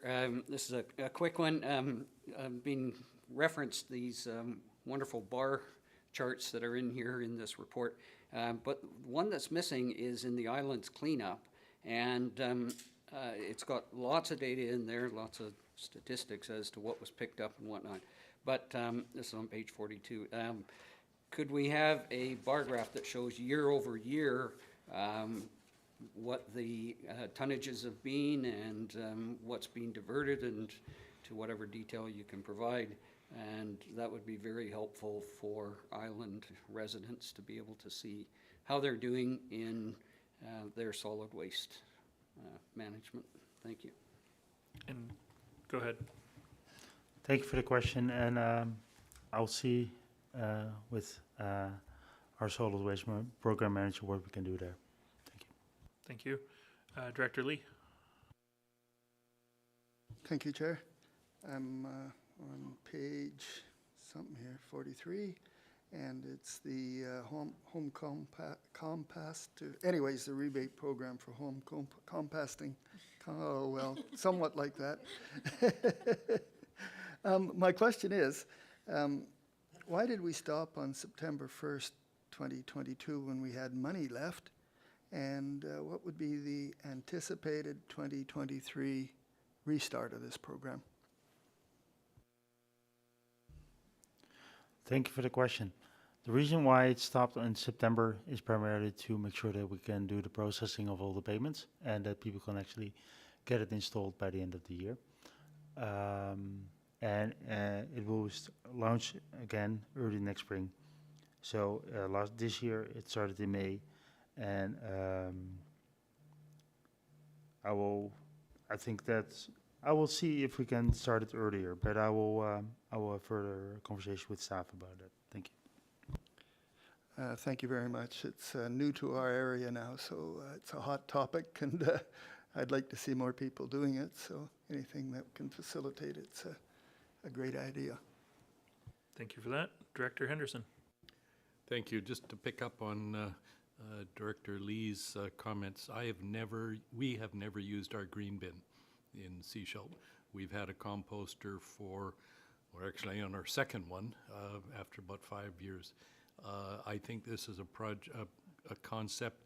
You imagine that we don't have a diesel-powered truck picking up our green bin.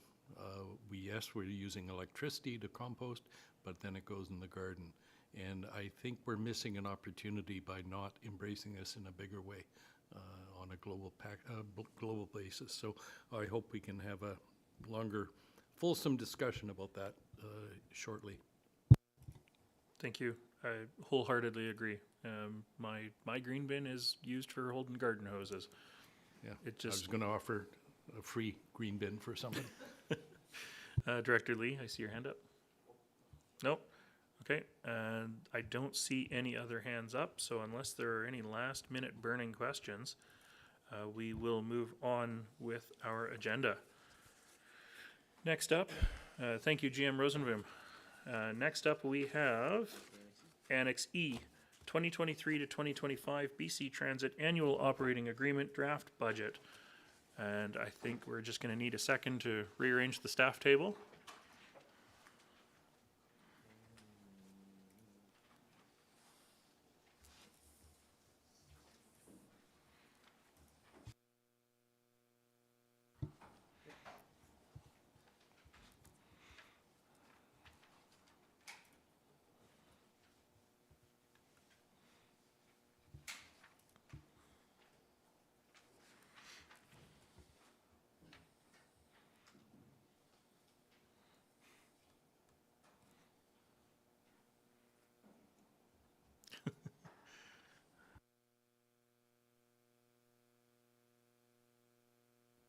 And take it away, GM Gagnon. Good morning. Thank you, Chair. The budget process with BC Transit is a bit more complex than other budgets, and in part due to our different fiscal years, with ours being a calendar year and BC Transit's being from April 1st to March 31st. In Q4 of each year, BC Transit provides us with a draft service level base budget so that we can project our operating budgets for the following year, even though we don't actually sign our annual operating agreement until the spring of that following year. Further, in a separate conversation over the fall, we also deliberate service expansions. The report in front of you today is reflective of both the projected 2023 budget for transit services, inclusive of our shared and non-shared base operating budget costs with BC Transit, as well as the planned service expansions in 2023 that was just recently approved by the board. It does not include the new budget proposals that were deliberated earlier this week, for example, the standby compensation. The budget values presented are estimates at this time and are subject to change when the final annual operating agreement is presented back to the board for approval in Q2 of 2023. As mentioned in the report, ridership is increasing and we do anticipate being back to pre-COVID levels by 2025. But it also identifies increased expenses that in many cases exceed the cost of annual inflation significantly.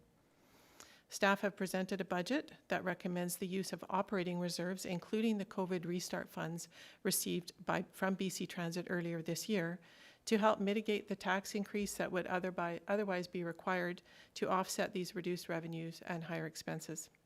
This is in alignment with what the reserve is meant to do. Acceptance of the resolutions in this report allows staff to continue to keep these considerations in the 2023 financial plan that will be further refined for you in round one, discussions in January.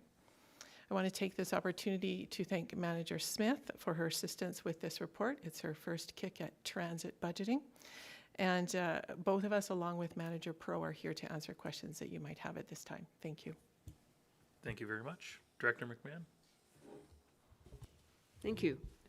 Just for the other new directors, if you're interested in the transit situation, you might want to review the Committee of the Whole in October, where BC Transit did a presentation to us. There's about an hour at the beginning of the meeting talking about transit.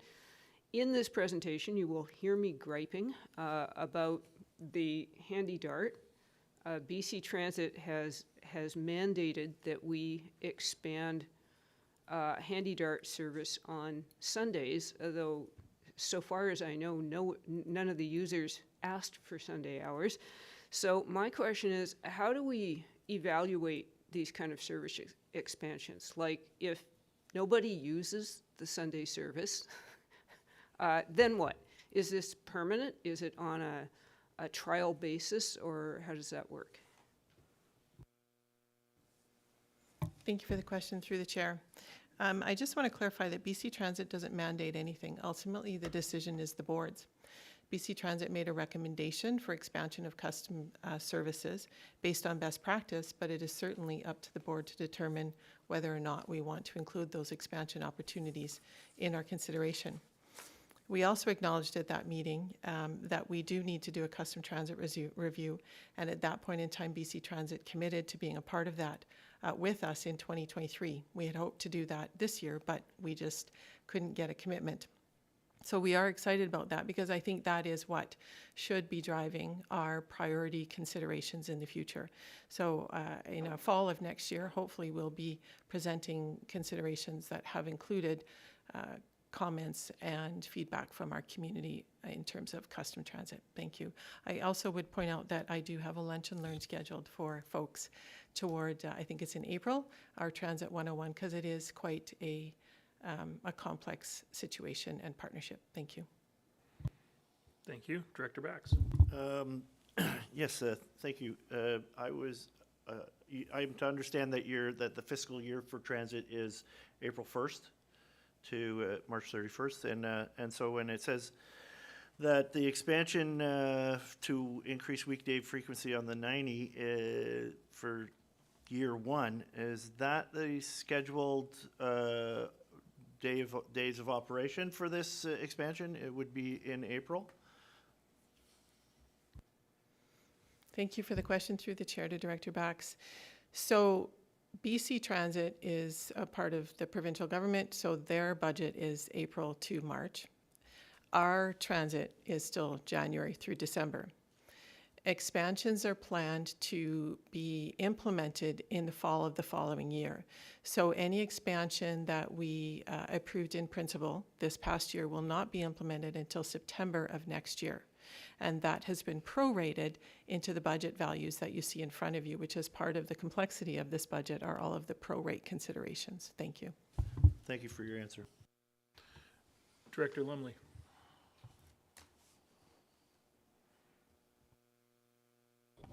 Thank you. Just a quick question, maybe an explanation and a question.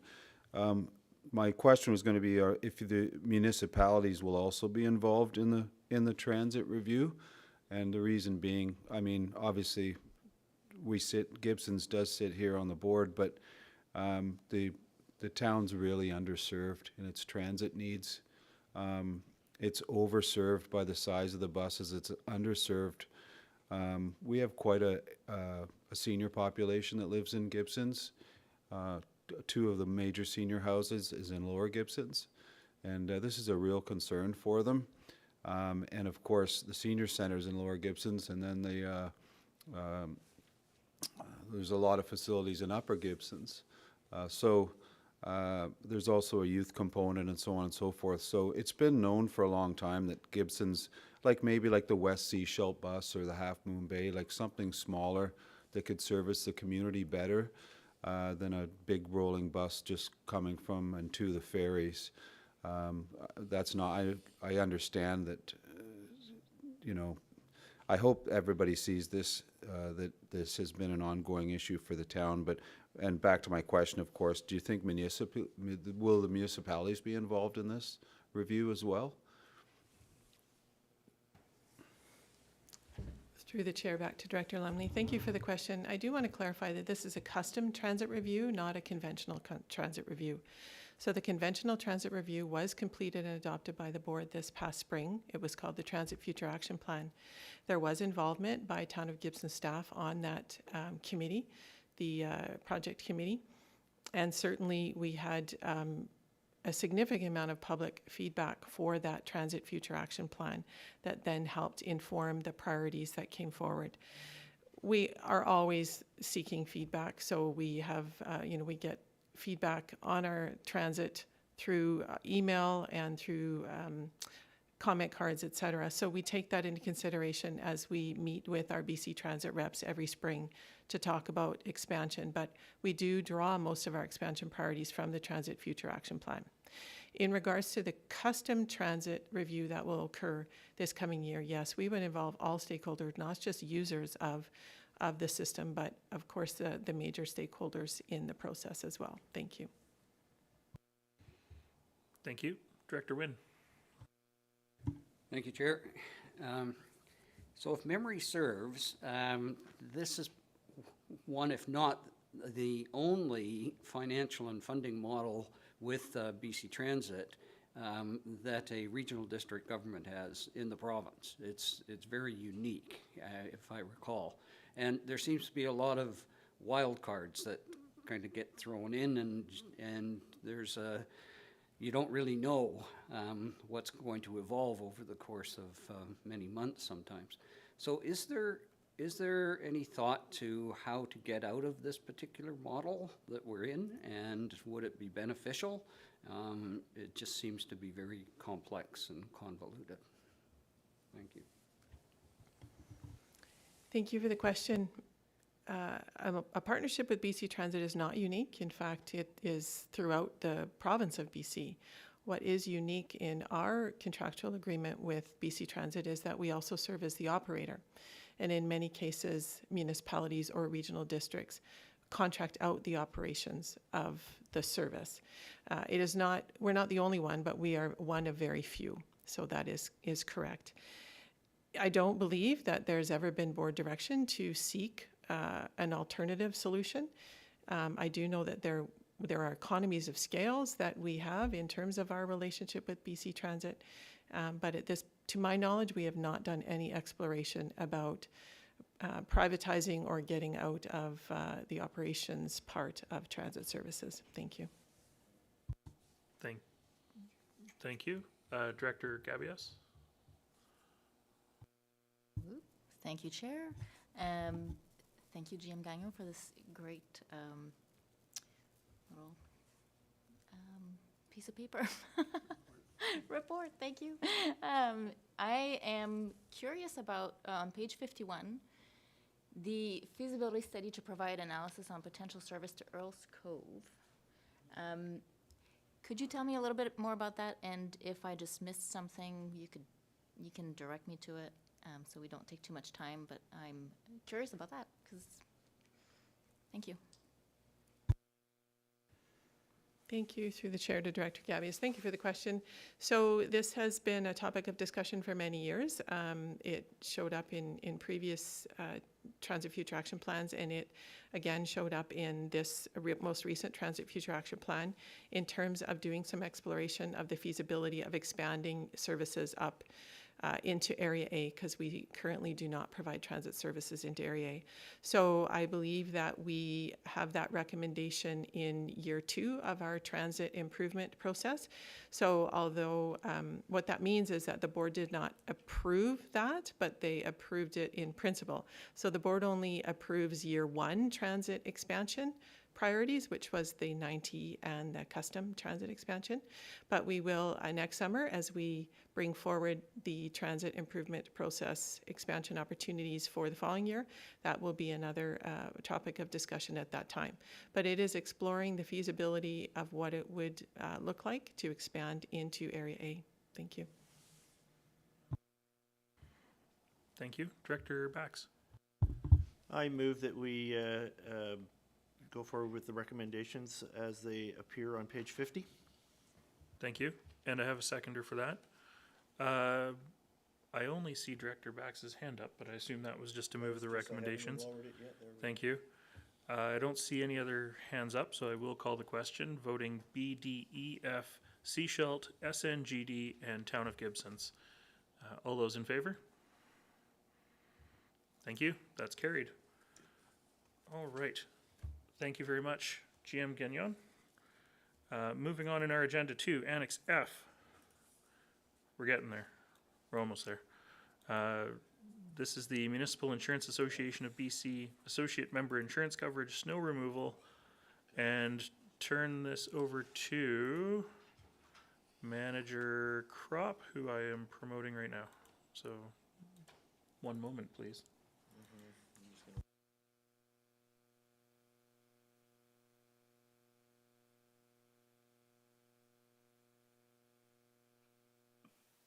Thank you. This report is to consider continuing to provide coverage for MIABC associate member insurance for snow removal contracted services. As you may be aware, we are still in a hard insurance market and liability coverage for snow removal is still unobtainable for the contractors. I'm happy to answer any questions that you may have. Short and to the point. Thank you very much. Director Bax. Sorry.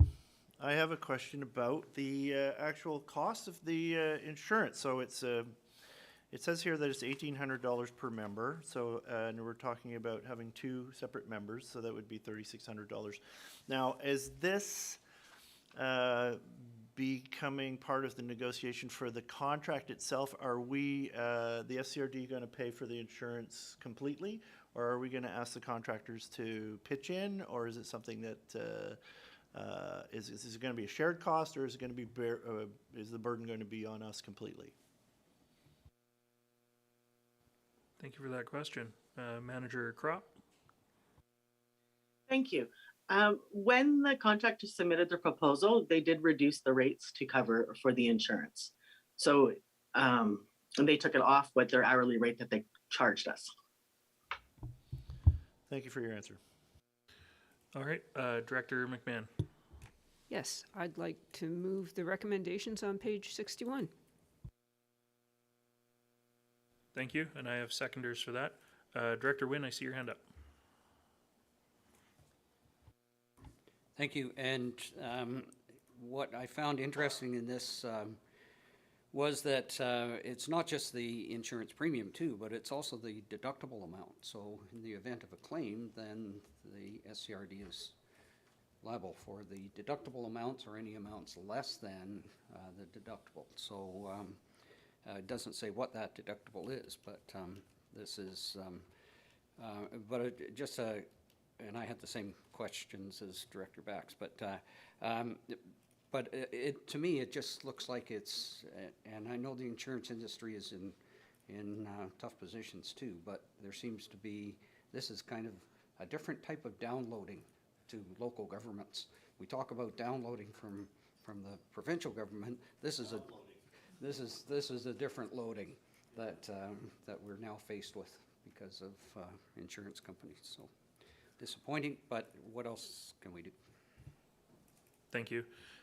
Manager Crop, do you know offhand what the deductible limit actually is for these contracts?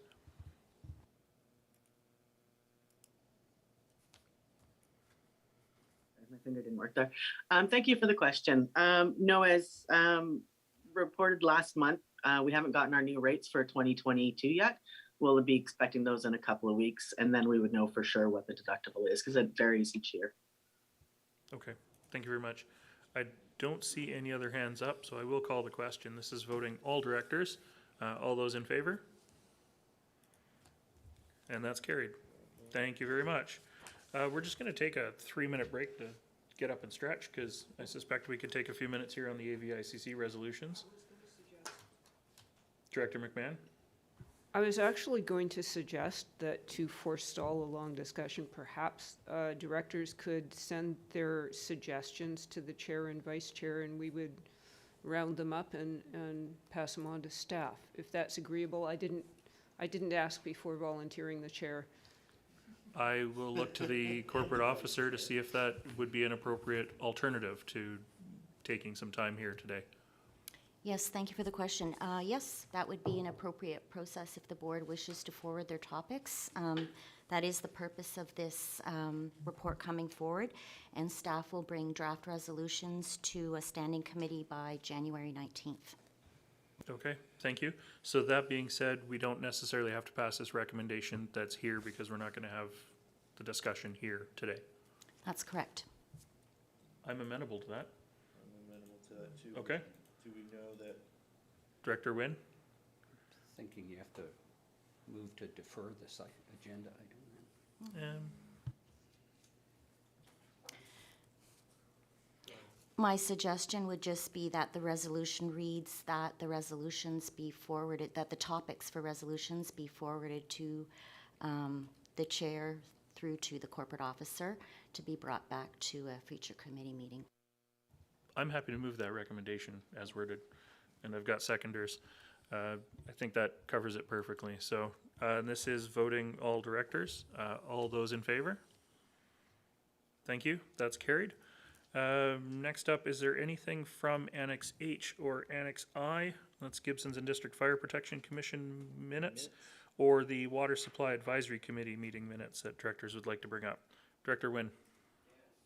Thank you. Last thing here. Yeah, so in the minutes of the Gibsons and District Fire Protection Commission, it's pretty thin on the 1.5, almost 2 hours of discussion that we had. I think that there were a lot of good things talked about that related to the post November 4th, 5th storm and the response, and a lot of action items were identified, and of course Director McMahon was there too. So such as community town hall meetings, debriefings, community preparedness, and a workshop plan for elected officials, and expansion of the fire protection boundary in Area F to include the 50% of the area not currently protected. So there was lots of discussion there. The minutes don't reflect that, and I just wanted to make mention of that so the community knows that we do talk about that kind of thing. Excellent. Thank you very much, Director Wynn. Within the WASAC minutes, I just wanted to note near the bottom of page 76, it's mentioned that there's a Chapman treatment plant tour coming up for the members of the committee.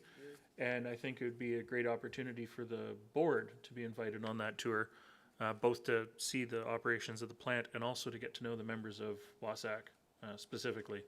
So hopefully that will just happen through staff. Director Henderson.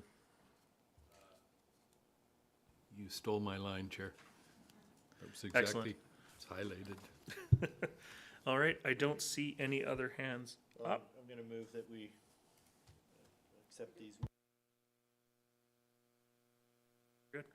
Okay, so that takes us to the end of our regular agenda. We have no communications, we have no new business. However, we do have an in-camera session. So I look for a motion that the public be excluded from attendance at the meeting in accordance with section 90, subsection 1A and K of the community charter, please. Moved, seconded. All those in favor? Further, can I have a recommendation that the alternate directors located in the room here be permitted to remain for the purpose of the meeting? Moved, seconded. All those in favor? Thank you. We're going to take a moment to rearrange the room and get our agendas, but thank you very much.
Good afternoon and welcome back to the Committee of the Whole for December the 8th, 2022.